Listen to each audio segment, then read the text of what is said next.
bonheur. Tout le monde cherche la clé du bonheur. On nous la propose sur le marché, les charlatans d'ailleurs souvent, avec des illusions. Alors, un proverbe peut nous éclairer. Il n'y a pas de clé pour le bonheur, parce que la porte, elle est toujours ouverte. La porte est ouverte. Et si la porte, elle est fermée, c'est que mon cœur est fermé. Comment percevoir cette porte ouverte pour pouvoir entrer dans le bonheur? Voici quelques repères.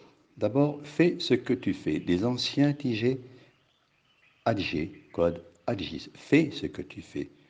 Quand tu t'arrêtes devant une fleur, regarde la fleur.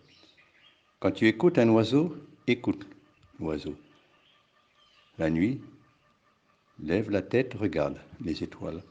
Quand tu te laves les dents, lave-toi les dents. Quand tu fais la vaisselle, tu fais la vaisselle. Un autre repère, qui va d'ailleurs dans le même sens, les petites choses de la vie. Ainsi disait William Harvey. C'est dans les petites choses que le Créateur est le plus grand et dans les êtres inférieurs qu'il se fait parfois connaître.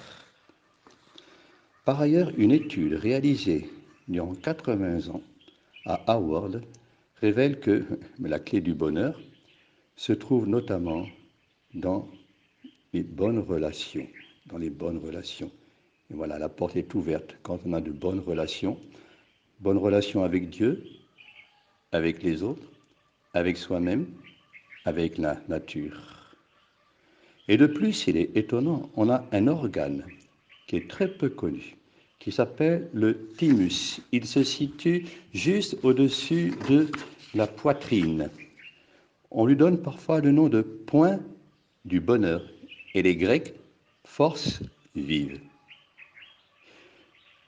Cet organe stimule la croissance osseuse et, en le tapotant, on aide à libérer la peur.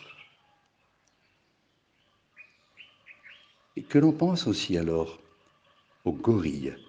Le gorille lui-même a cet organe, et c'est peut-être pour cela qu'il se martèle la poitrine pour montrer qu'il n'a pas peur. Donc la porte du bonheur est toujours ouverte dans ces conditions, dans mon corps, dans mes relations, et même avec le gorille qui me fait peur. Ainsi, l'heure du moment devient bonne. C'est la bonne heure.